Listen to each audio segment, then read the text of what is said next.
Queridos, somos uma igreja família.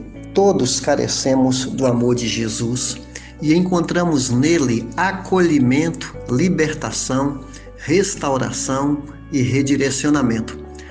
Um dos nossos valores é este: arraigados na palavra de Deus. Nesse mundo em constante transição, a palavra do Senhor é absoluta e atual. A nossa missão é glorificar a Deus, impactar vidas e fazer discípulos de Jesus. Ele mesmo falou: vós sois o sal da terra e a luz do mundo. Somos desafiados a sermos discípulos e discipuladores e a servirmos a Jesus. Somos encorajados a viver o cristianismo todos os dias em obediência ao ensino de Jesus e na dependência do Espírito Santo, para sermos as suas mãos, seus pés, sua boca e o coração do Senhor, aliviando a dor do próximo e levando esperança.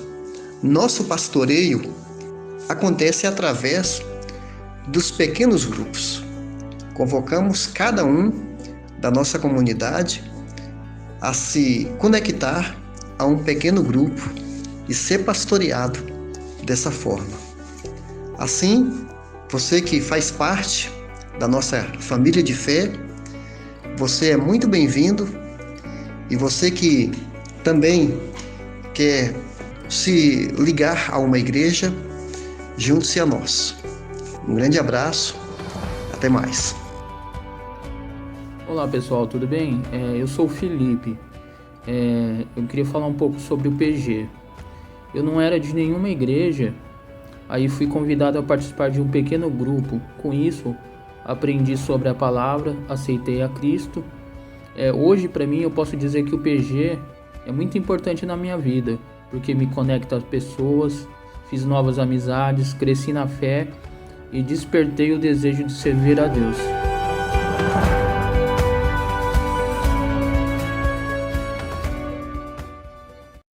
Muito bom dia, muita paz de Deus aos nossos corações, muita graça derramada na sua vida e na vida dos seus, que você representa a sua família. Amém? Eu quero saudar os visitantes que estão pela primeira vez. Nós temos aqui, você está pela primeira vez aqui no nosso culto. Olha, gente, aqui no meio, ali uma família, mais uma moça aqui. Lá atrás da coluna, bem-vindos. Sempre tem alguém, né, que Deus traz para nos conhecer, seja para visitar, seja para permanecer. Se você não tem igreja, nós somos aqui uma opção e damos muito bem-vindo a você, a todos que têm vindo aí todos esses anos. Muito bem, gente, nós estamos tendo mensagens avulsas nesse mês, enquanto nos preparamos para julho. Em julho vamos começar uma nova série chamada Gente como a Gente, Personagens do Antigo Testamento. Porque nós já tivemos no ano passado Gente como a Gente, Personagens do Novo. Então a gente vai conhecer de perto alguns personagens que tem muito a ver com a nossa vida, gente como a gente. Afinal, essas pessoas que estão na Bíblia são como nós. Viver em outra época, em outro momento, em outro espaço, mas Deus age em pessoas como nós. E para a introdução de hoje, você já percebeu que tem certas situações que fazem uma tremenda reviravolta na nossa vida? Situações de perdas, situações de um desemprego abrupto, chega de repente, uma doença. Os psicólogos têm uma tabela, não sei se vocês já viram essa tabela, chamada tabela do estresse. Tem algumas experiências na nossa vida que são muito... Obrigado aqui pela informação, né? Falaram que o microfone está na minha testa, né? Só precisa eu achar agora, né? Está no óculos. 2 para-brisas, não é brincadeira?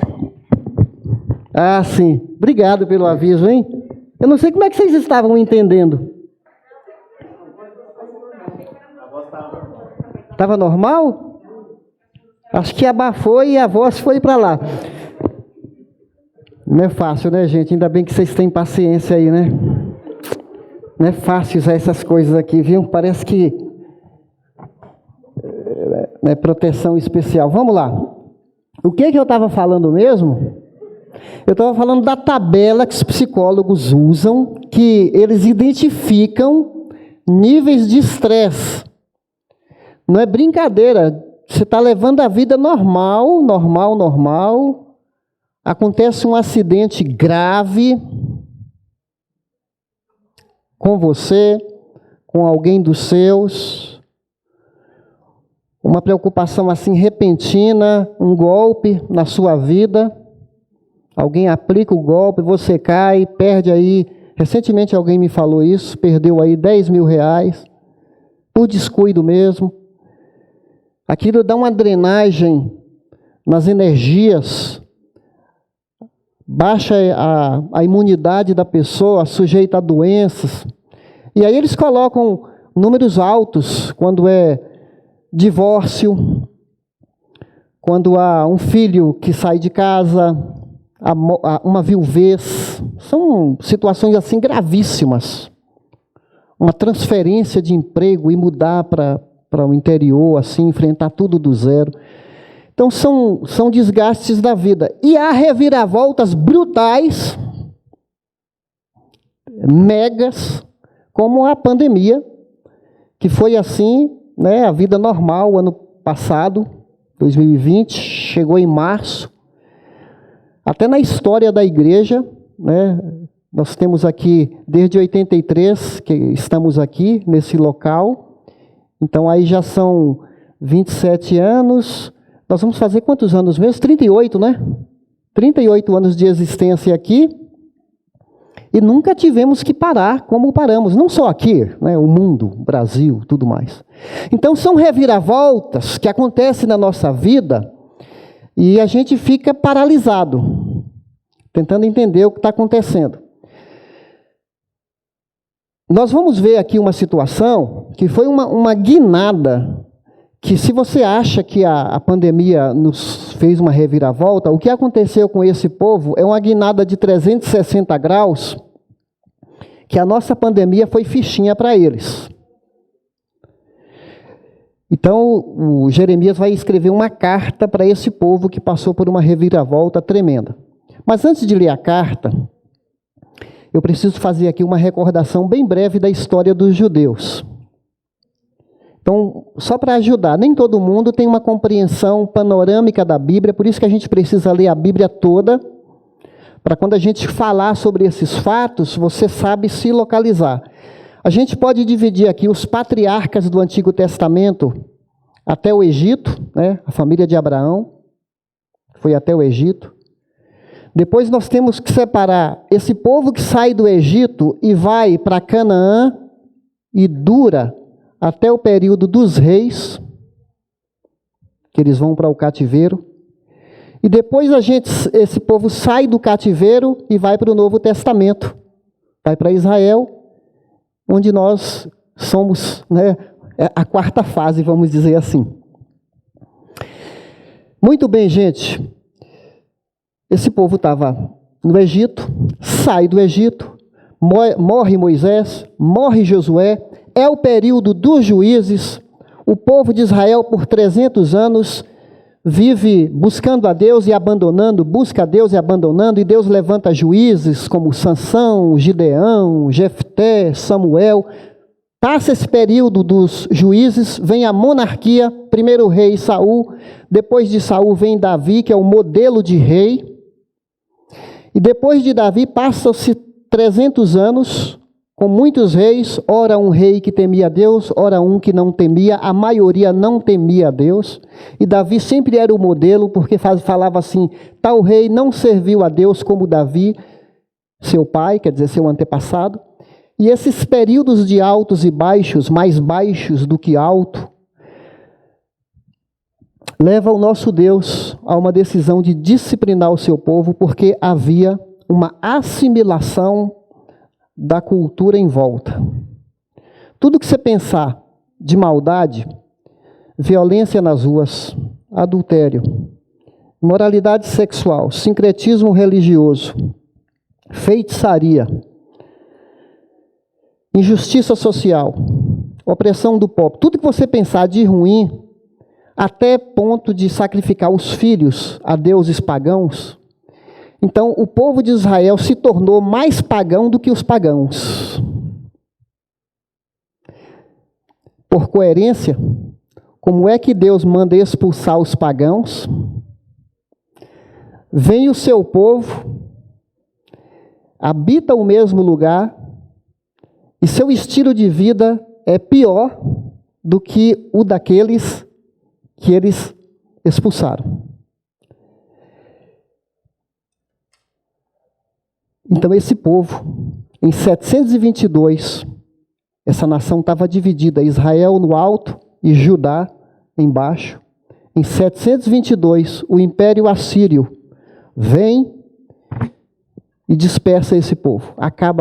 Dispersa e mata muitos.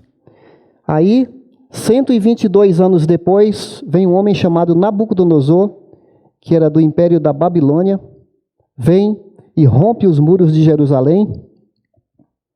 Era a capital, né? A gente fala Jerusalém, mas toda a área sul do país de Judá. Mata muita gente e leva uma multidão, 1.200 quilômetros depois, para a Babilônia. Pensa numa guinada na vida desse povo que foi tirado, desinstalado, desenterrado, né, do seu local e levado para uma nação com outra língua, outra cultura, outros deuses.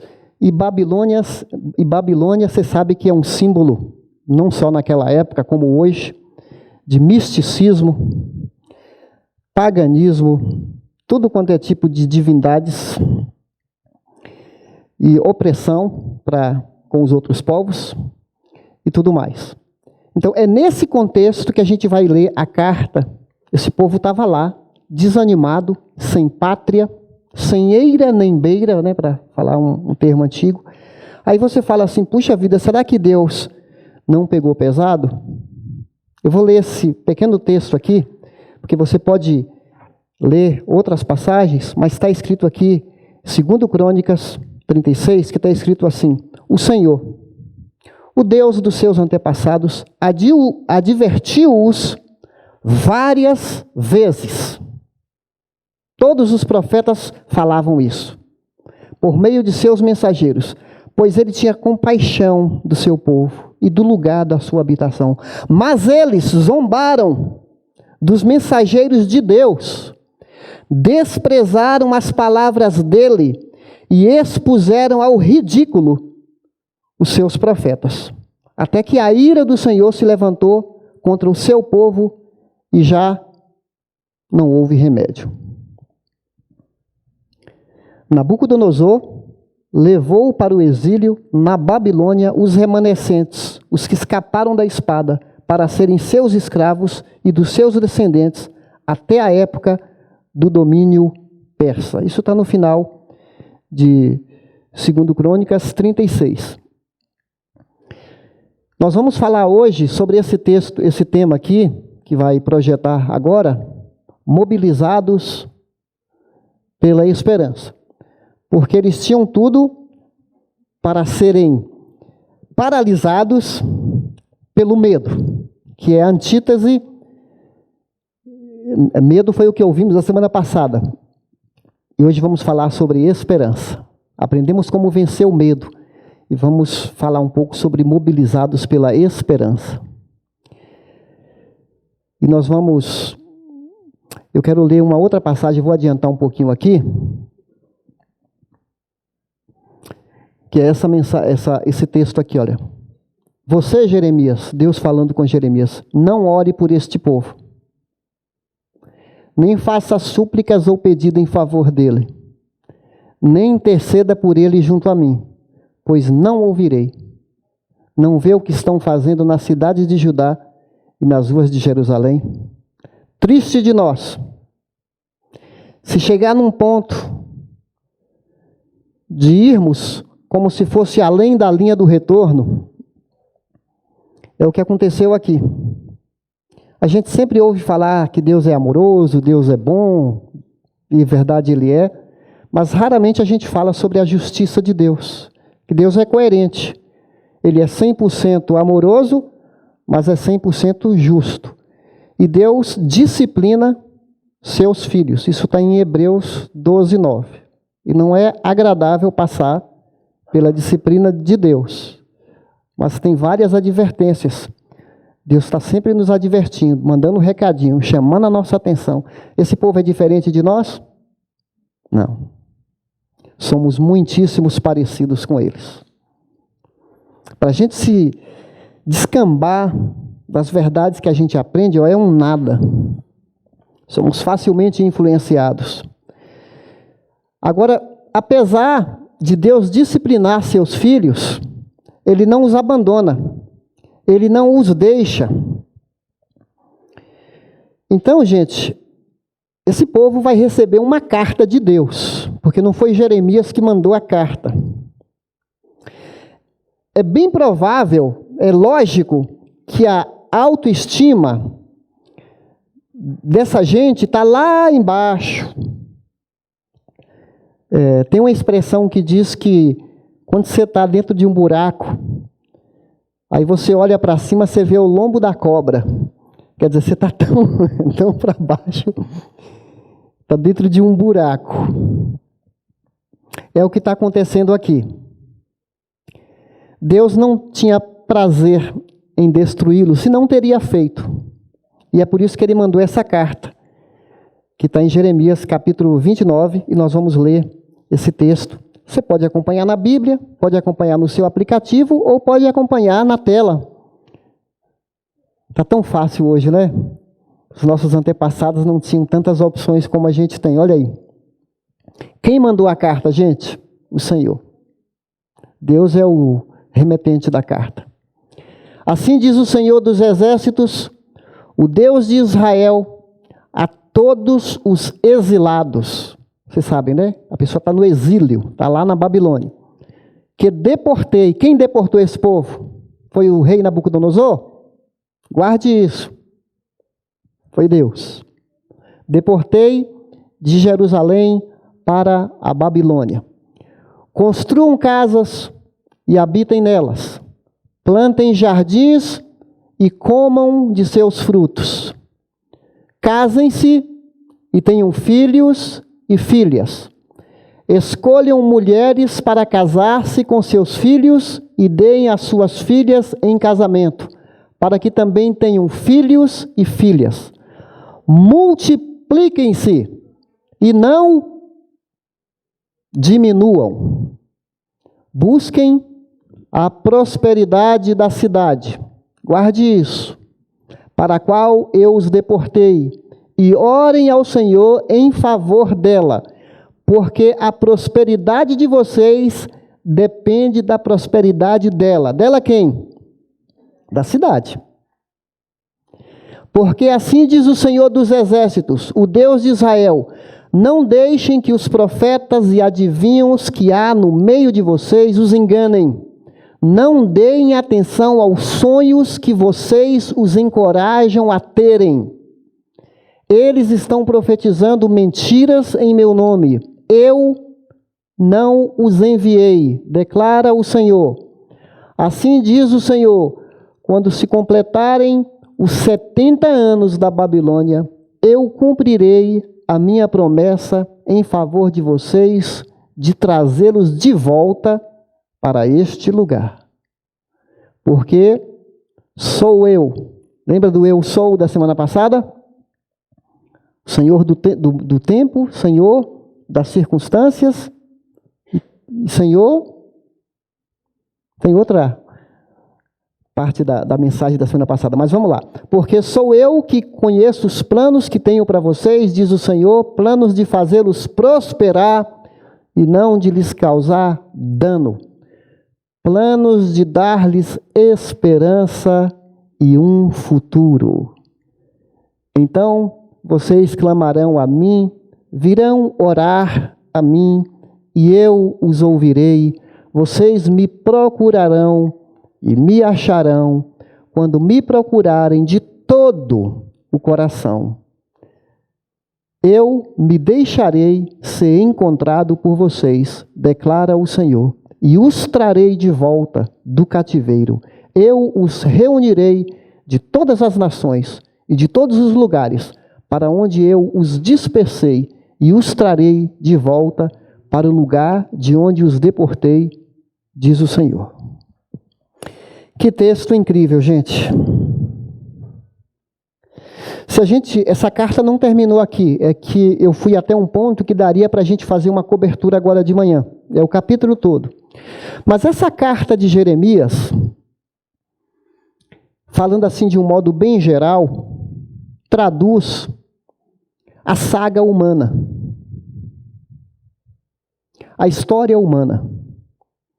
A história de um povo em que Deus encontra esse povo, atua, pastoreia esse povo o abandona, vai para longe, e há um Deus que não desiste de amar, que poderia simplesmente, toda essa descendência de Abraão, só me deu trabalho, quer saber?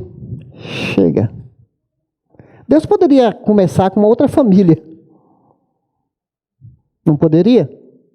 Uma nova história. Mas ainda que ele começasse com outra família, o DNA de um coração corrupto, ninguém é bom. Daria no mesmo.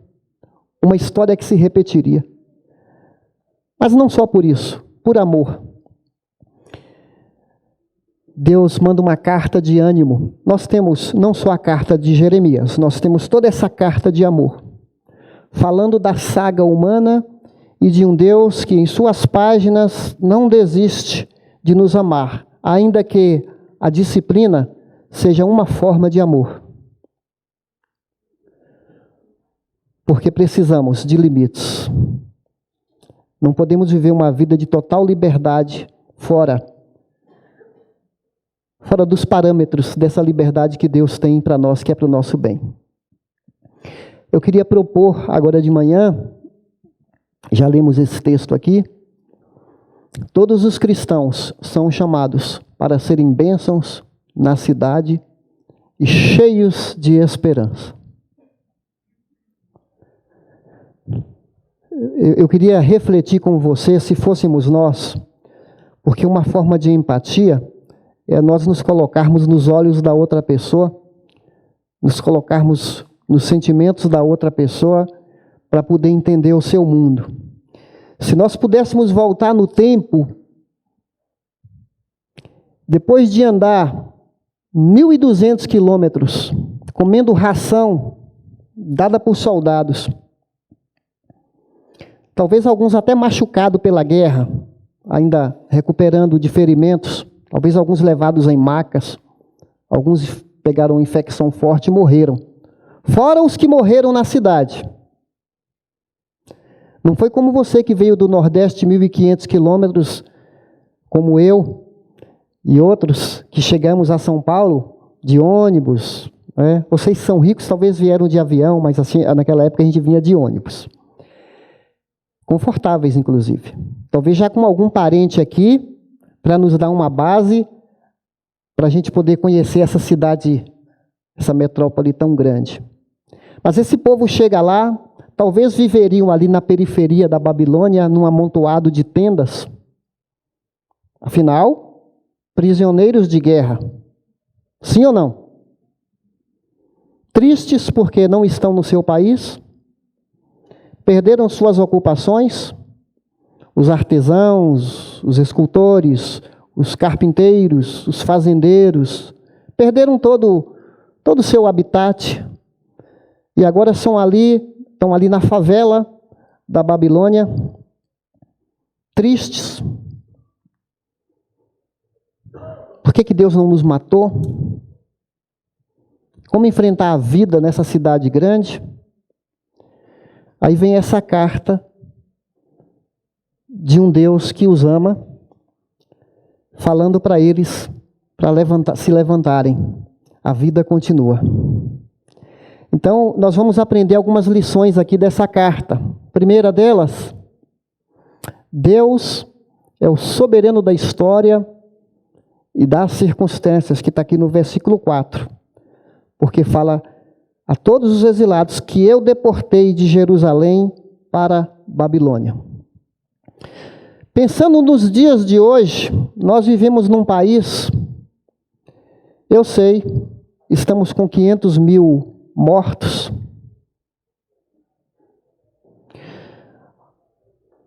Mas eu tenho a impressão que Deus está tratando com o Brasil ou com outros países, na soberania dele, permitindo certas coisas, porque Deus está tratando com o seu povo, você, povo de Deus, e com o mundo, povo não cristão também.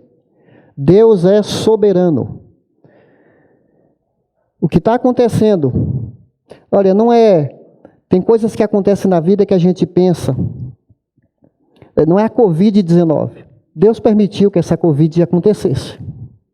Se foi de laboratório, eu não sei. Eu sei que Deus é soberano. Nada o apanha desprevenido, de surpresa. E Ele permite essas circunstâncias que fogem totalmente ao nosso controle. Deus estava usando Nabucodonosor como um instrumento para disciplinar o povo de Deus. E depois Deus vai disciplinar o próprio Nabucodonosor, que na verdade o impacto de um desses que estavam no cativeiro vai mudar a perspectiva do próprio imperador, que vai ser esse homem chamado Daniel, que vai impactar a vida do próprio Nabucodonosor. Mas Deus usou Nabucodonosor como instrumento. Então não é PT, não é Bolsonaro, não é Covid-19 que toma conta das circunstâncias e a gente fica refém delas. Eu gosto de pensar assim porque me ajuda a descansar num Deus soberano, do que ficar batendo boca com as pessoas no Facebook, tentando interpretar a história com as lentes humanas.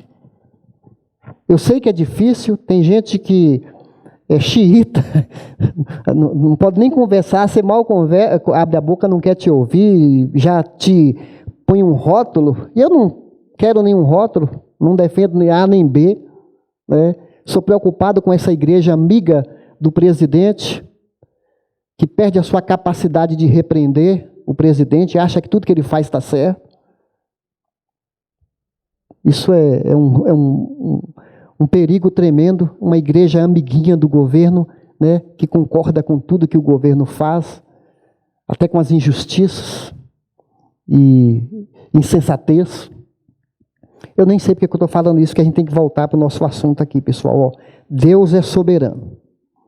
Esse povo estava muito deprimido. Ele estava tão deprimido que o Salmo 137 nos dá algumas pistas.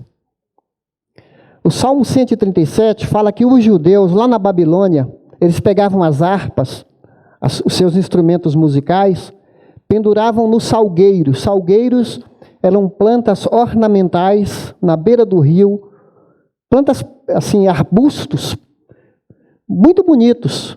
Eles penduravam seus instrumentos musicais ali na beira do rio, e está escrito lá no Salmo: junto aos rios da Babilônia, nós nos sentamos e choramos com saudade de Sião. Sião é outro nome para Jerusalém, porque tem o Monte Sião, que é identificado com a própria cidade, né? Tínhamos saudades de Sião.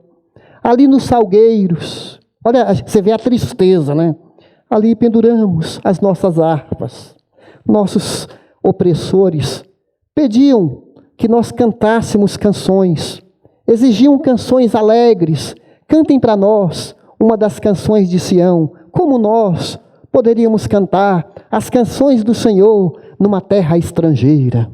Está lá no Salmo 137. Essa carta de Jeremias vai falar para esse povo: pare de lamentar, pare de se entregar ao coitadismo. palavra nova que aprendi esses dias aí, não é? A síndrome do coitadismo.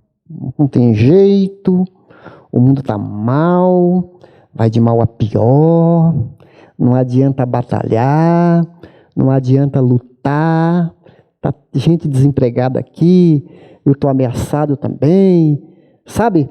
A pessoa começa a ficar muito triste, lamentando. Um dos primeiros passos para transformar a tragédia em triunfo é aceitar corajosamente a nova situação, enfrentar seus medos e firmar o olhar para o Deus da esperança. Se a gente ficar entregue, a gente começa a ter medo, a ter uma paranoia, a achar que não vale a pena, e isso é muito contagiante. Então tome cuidado na sua convivência com pessoas muito para baixo, porque uma lamentação ou outra a gente tem de vez em quando, né? Somos humanos. Tem gente que está tomando a vacina aí e tem uns efeitos mais fortes do que outros. Somos humanos.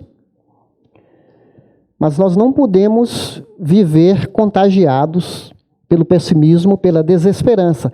Nós temos aprendido no CR a oração da serenidade. Essa oração da serenidade, ela diz assim: Deus, conceda-me a serenidade para aceitar as coisas que eu não posso mudar, a coragem para mudar as coisas que eu posso, e a sabedoria para discernir entre uma coisa e outra, vivendo um dia de cada vez, apreciando um momento de cada vez, recebendo as dificuldades como um caminho para a paz, e como Jesus, aceitando as circunstâncias do mundo como realmente são, e não como eu gostaria que fossem, confiando que o Senhor tudo fará, se eu me entregar à sua vontade, pois assim poderei ser razoavelmente feliz nesta vida. Por isso que ele fala razoavelmente, não completamente, né? Porque a felicidade não é um estado onde nós encontramos aqui na Terra. A felicidade é a caminhada, porque de maneira completa, só no céu. E supremamente feliz ao seu lado, na eternidade, termina a oração da serenidade. De certa maneira, guardadas as devidas proporções, nós vivemos numa grande Babilônia. O mundo não é como nós gostaríamos que fosse, porque nós convivemos com inocentes mortos, injustiça social, opressão, corrupção. Fora isso, nosso coração é corrupto também. Há algo de errado com a humanidade. Babilônia é sinônimo de luxúria, de orgias. E nós vivemos numa grande Babilônia também. Que Babilônia que nos oprime, que nos tenta deixar para baixo, que nos coloca na periferia da vida e exalta as celebridades, os que têm, os bonitos, os mais importantes, os que têm poder, os que jogam a sua vaidade.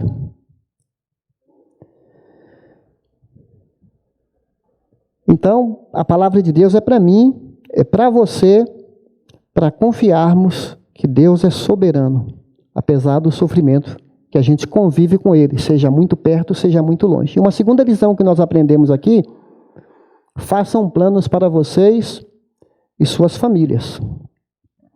Nós vimos lá, em 5 e 6, já lemos isso: construam casas, habitem nelas, plantem jardins, comam dos seus frutos.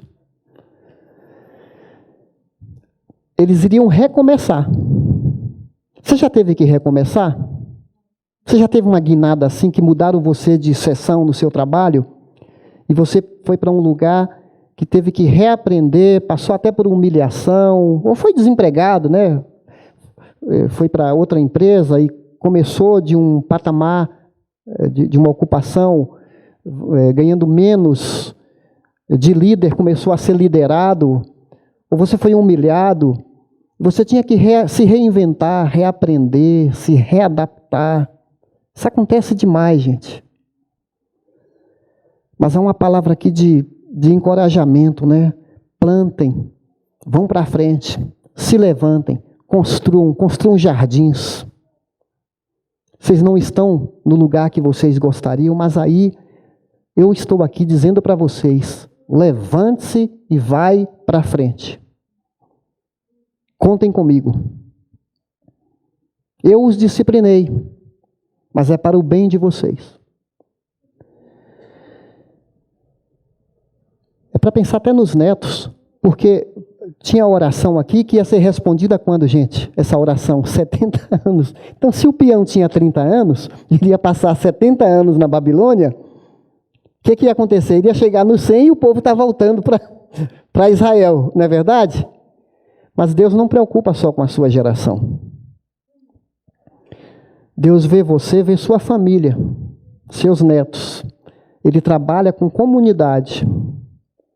Ontem mesmo a gente estava aprendendo em Romanos, né, a importância de uma igreja que está conectada, que interage, que cria seus filhos entre si, que está dando a mesma caminhada, a mesma formação, desde pequeninos. Eu me sinto tão feliz de ver meus filhos sendo criados com os seus, com a mesma formação, mesmo Deus, os mesmos ensinamentos. E ao ver vocês criando seus filhos para Deus e eu criando os meus, isso reforça o ensino. Faz a cabeça dos nossos filhos, com toda a luta que a gente tem. Isso é uma bênção demais fazer parte de uma igreja. E a ideia aqui não era desse povo se misturar, não. Eles casassem entre si. Por isso nós não podemos ter casamentos mistos. O que é casamento misto? É um rapaz que namora com uma pessoa que não tem Deus como Salvador. Nós não podemos. Aqui fala, construam casas, deem seus filhos para casar, casem seus filhos dentro da comunidade do povo de Deus. Sejam bênçãos na cidade. Então isso vale para nós. Até hoje, fomos chamados para abençoar a cidade. Talvez São Paulo não é a cidade que você gostaria de viver.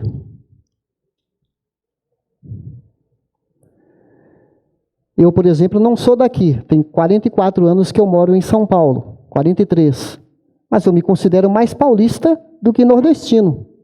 Eu tenho muito amor com a cidade de São Paulo. É a cidade que me acolheu. Acolheu meu pai, meus irmãos, nos deu trabalho. São Paulo, gente, é um celeiro. Que lugar maravilhoso. Fale bem de São Paulo. Fale bem da sua cidade. Agradeça a Deus. Não cuspa no prato que você come. Se está insatisfeito com São Paulo, vai para o interior, vai para outro lugar então.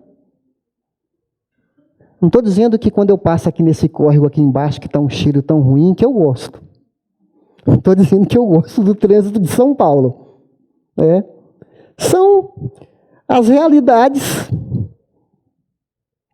Fazer o quê? Enquanto eu estou aqui, enquanto aquele povo está lá, que seja a bênção onde Deus te plantou. Verdade ou não? Então vamos falar bem do São Paulo? E aqui entre nós, inclusive do time São Paulo, porque também é um time, tem o nome da capital, não é verdade? Por isso, gente, é uma palavra assim, multipliquem, vão para cima.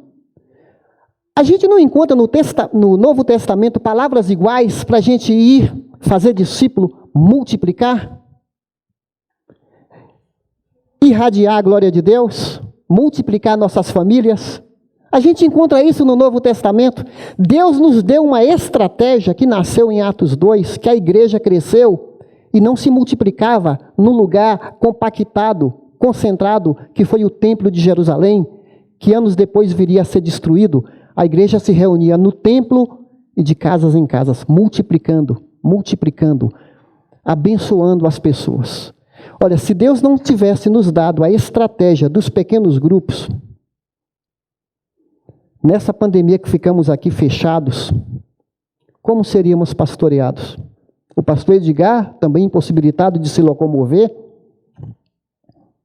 pastor Paulo, pastor Rogério, não, os pequenos grupos nos conectou, nos afinou, nos afirmou, nos nutriu.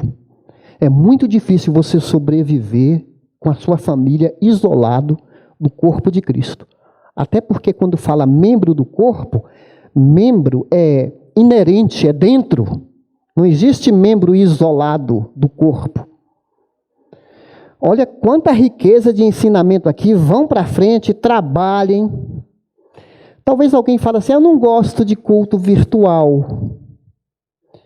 Esse negócio de conversar, estudo bíblico, pelo PG, culto online. Eu encontrei pessoas falando isso para mim. Porque a gente fica preocupado, não vê as pessoas no nosso cenário virtual, a gente vai atrás, dá uma ligação, como é que você está? Alguns não podem, né? São idosos, têm alguma comorbidade, não pode estar aqui presente, mas a gente fica preocupado com aquela pessoa que se acostuma. Porque já tem gente que já estava com o pé atrás na fé, fraco, aí vem a pandemia, a pessoa encontra na pandemia uma justificativa para fazer corpo mole. Aí a gente fica preocupado com isso, porque não queremos que ninguém enfraqueça, não queremos que ninguém se desanime e abandone a sua fé. Então, nessa preocupação, nós entramos em contato, oramos, exortamos a pessoa. Ah, eu não gosto de culto virtual, é o que temos para hoje. Não é só isso, né? Tem esse culto aqui também. Vocês que estão aí no último andar, parabéns pela sua disposição, né? De não estar aqui, mas está lá ligados conosco. Você que está nos assistindo também, acompanhando o culto, está integrado à igreja. Glória a Deus. Olha, esquece aquela igreja de antes. Esquece. Provavelmente não será mais como antes. Aquele povo não estava mais em Jerusalém. Aqueles que iriam morrer lá na Babilônia, esquece. Seus filhos vão desfrutar, vão voltar, mas se adapte, se reinvente, vai para frente. Então nós temos que usar esses instrumentos que Deus nos dá hoje. Olha, uma coisa é a gente ser exortado para crescer quando está tudo favorável. Você está com um bom emprego, conta bancária, investimentos, está tudo bem. Outra coisa é você crescer na dor. E aqui nós somos chamados para a gente crescer na dor. Não deixar a dor ser maior do que a nossa convicção. Eles podiam até sentir saudade de Sião. É normal, sentir saudade da sua pátria. Mas, Salmo 126 vai nos falar, quem sai andando e chorando enquanto semeia, voltará cheio de alegria, trazendo os seus feixes. O melhor lugar do mundo, que vai ser a música que a gente vai cantar daqui a pouco. O melhor lugar do mundo não é a geografia, não é o espaço onde nós estamos. O melhor lugar do mundo é aos pés do Salvador. Porque quando você está na vontade de Deus, não importa onde você está, lá tem um altar, lá tem uma conexão com o Senhor. Lá você é bênção, lá você é referência, lá você é luz, não importa qualquer que seja esse lugar. E eles tinham que conviver com falsa esperança. Porque tinha gente aqui, fala no versículo 8, porque assim diz o Senhor dos Exércitos, Deus de Israel, não deixem que os profetas e adivinhos que há no meio de vocês os enganem. Não deem atenção aos sonhos que vocês os encorajam a ter. Tinha falsos profetas, tinha gente falando o que Deus não falava, contando sonhos. E no capítulo 28, fala que esses falsos profetas, até determinaram que eles iriam ficar só 2 anos na Babilônia. A gente vê até o mal orquestrando aqui. Ah, passa só 2 anos, não vamos fazer nada aqui nessa cidade. A gente vai voltar, contando mentiras. E Deus está falando aqui, não acreditem neles. Eu mesmo tenho muita dificuldade com sonhos. Cuidado com sonhos. E aqui fala que esse povo pedia para que os profetas sonhassem sonhos que eles queriam ouvir. Então, conta alguma coisa favorável para mim. Eu não confio muito em sonho. Uma pessoa vai e conta para você que sonhou que uma pessoa está te fazendo mal. Aí, qual é a sua reação com isso? Você vai ficar com raiva da pessoa. Não é? Você vai querer esganar. Vai ficar esperto. e vai pedir para fogo do céu cair na cabeça da pessoa. Se a Bíblia fala para você amar até o inimigo, de quem importa eu saber que alguém está fazendo mal contra mim? Se eu tenho que amar até o inimigo, o que é que eu tenho que fazer? Deus cuida. Maior é Deus. Eu não preciso ficar sabendo disso. Sonhos não são fontes confiáveis. Não estou dizendo que Deus não pode usar sonho, gente. Então, ufa, sossega seu coração aí, né? Não estou dizendo, a gente não pode limitar Deus dentro da nossa caixinha teológica.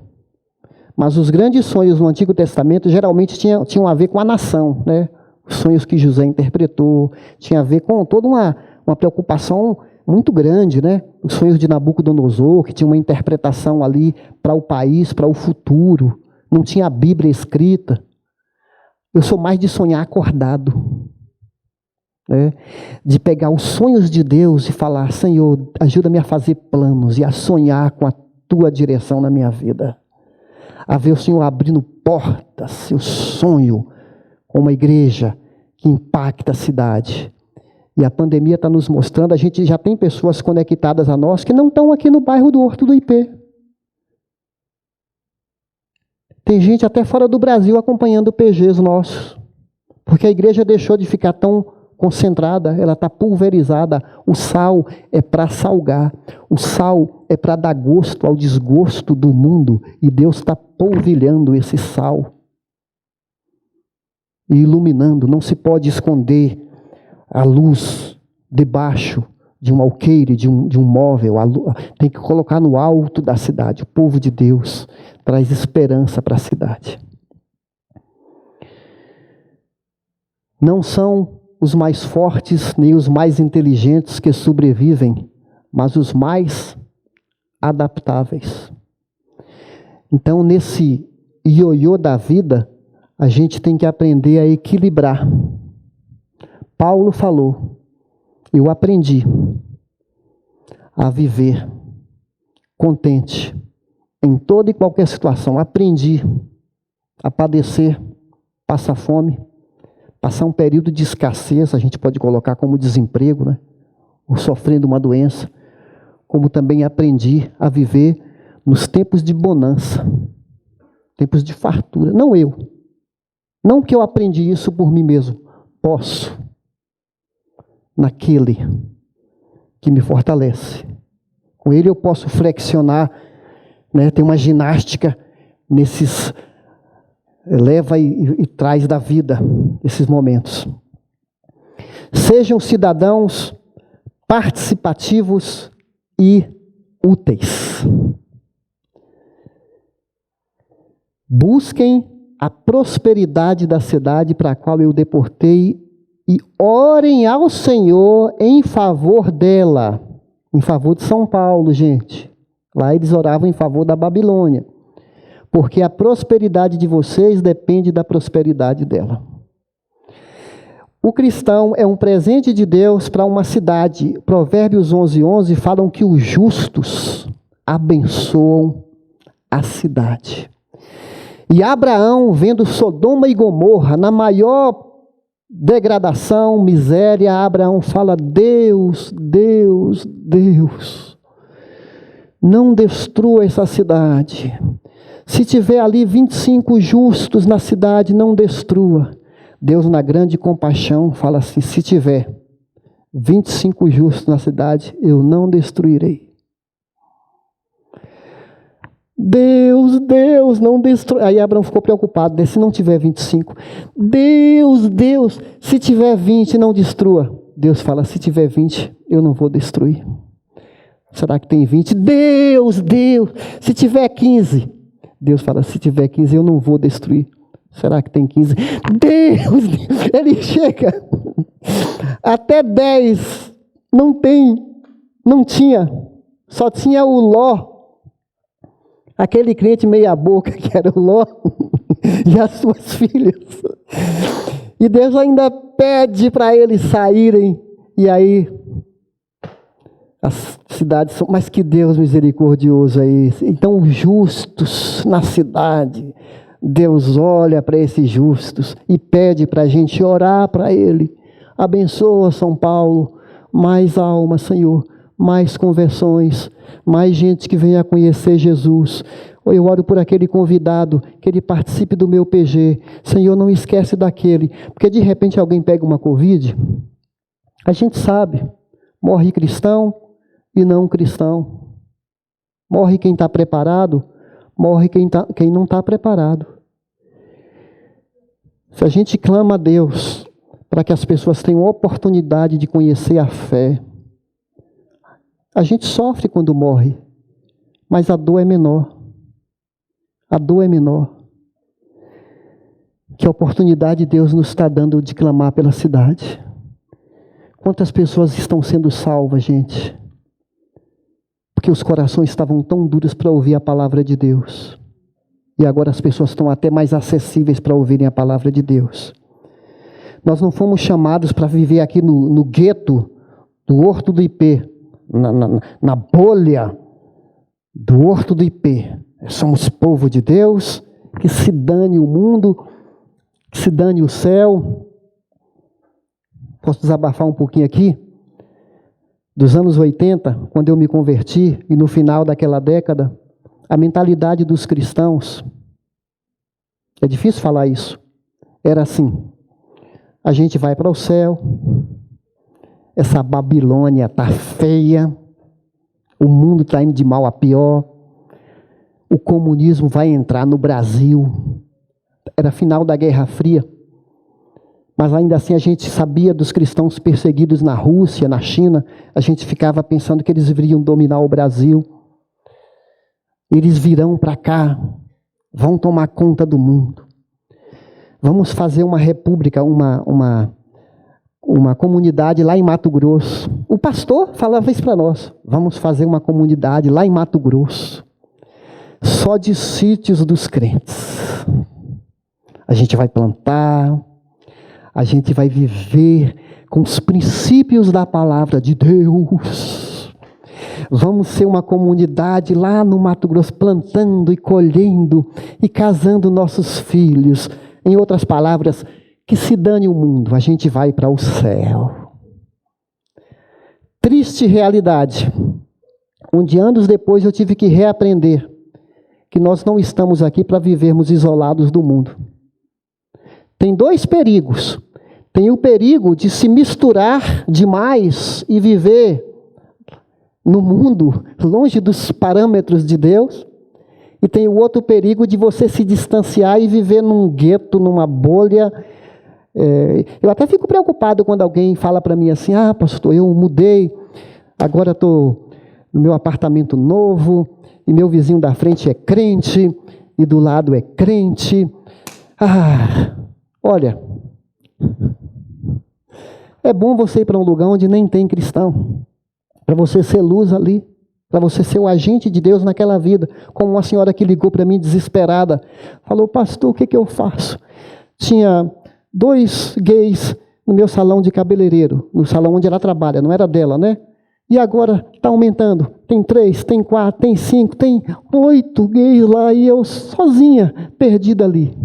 Eu falei: irmã, Deus colocou você aí para você ser bênção na vida dessas pessoas. Ame-as. Seja luz. Maior é a luz. Maior é o Deus que está em nós.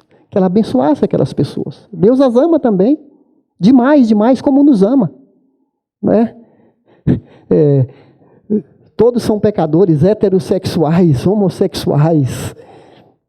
De que adianta um heterossexual que se gaba disso e vive aí viciado na pornografia, traindo a esposa, né? Um brutamontes. E eu sou hétero, grande coisa.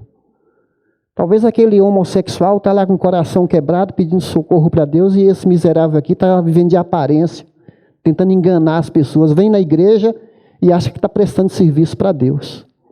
Acha que está bem na fita, só porque vai à igreja, porque grande coisa é estar na igreja, se a igreja não está dentro da pessoa, se o Espírito Santo não está dominando essa vida. Gente, esse texto é muito lindo, não é? E nós estamos aqui para participar da cultura, no sentido de valorizar, olha aqui, a ciência é o conhecimento dado por Deus para amenizar os efeitos da queda. Eu estou avançando um pouquinho aqui, que nós nos interessamos pelos problemas da cidade, pela vacinação. Eu oro para que todos os brasileiros sejam vacinados. Deus usa a ciência. A ciência é o conhecimento dado por Deus para amenizar os efeitos, graças a Deus pela medicina, pelas outras ciências. E nós não podemos ficar fechados num gueto. Então é importante que o cristão participe. O bem do país é o nosso bem. Quanto pior o país, pior para nós. De que adianta ficar só reclamando do governo? Eu oro direto pelo presidente, como orei pelo Lula. Nunca orei tanto por um homem como orava pelo Lula. Dá entendimento, dá capacidade, dá sabedoria. Oro pela mesma coisa pelo Bolsonaro. Dá entendimento, dá sabedoria. Foi esse, é o que tem aí. Né? Se Deus vai tirar ou não, é com Deus, mas é o que a gente tem. Orar por ele, pelo nosso governador, para somarem forças, para descobrirem as verbas que são desviadas, para que cheguem aos destinos. Estou orando direto por isso. Acho que é o nosso papel como cidadão. A pátria, aqui tem algumas passagens na Bíblia que falam da nossa responsabilidade. Eu vou passar bem por cima, porque não temos mais tempo para falar sobre isso. Né? A pátria do cristão é o céu, mas todos têm uma cidadania na terra. Nós não chegamos lá ainda. A gente tem que trabalhar aqui para deixar um país melhor para nossos filhos. Plantar uma árvore, talvez você não colha dos frutos, mas seu filho vai colher. E se seu filho vai colher, é como se você fosse colher. É pensar nele, pensar na próxima geração. Apoiar a justiça, rejeitar a violência e lutar contra a pobreza.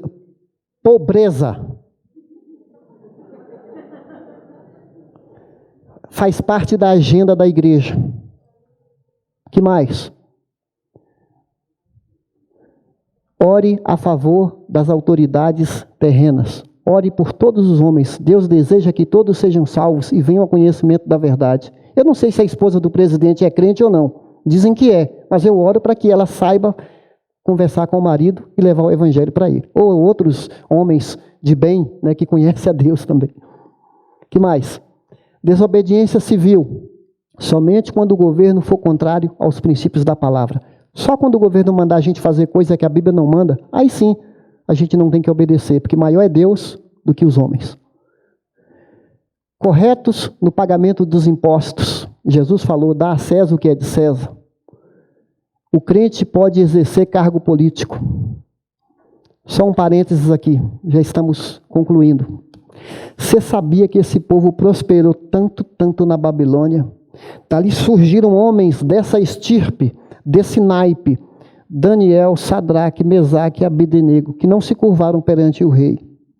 Daniel foi um cara tão impactante que ele não foi referência só do império babilônico. O império de Nabucodonosor cai, vem um outro império, os Medo-Persas, e tomam a Babilônia.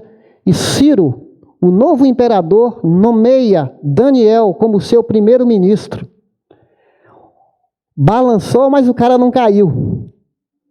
E ele viveu até 83 anos sendo o primeiro-ministro da Babilônia. E a liderança de Daniel, de Neemias, da rainha Esther, do judeu Mardoqueu, chamado Mordecai em algumas traduções. Esse povo cresceu e eles tiveram um impacto na Babilônia.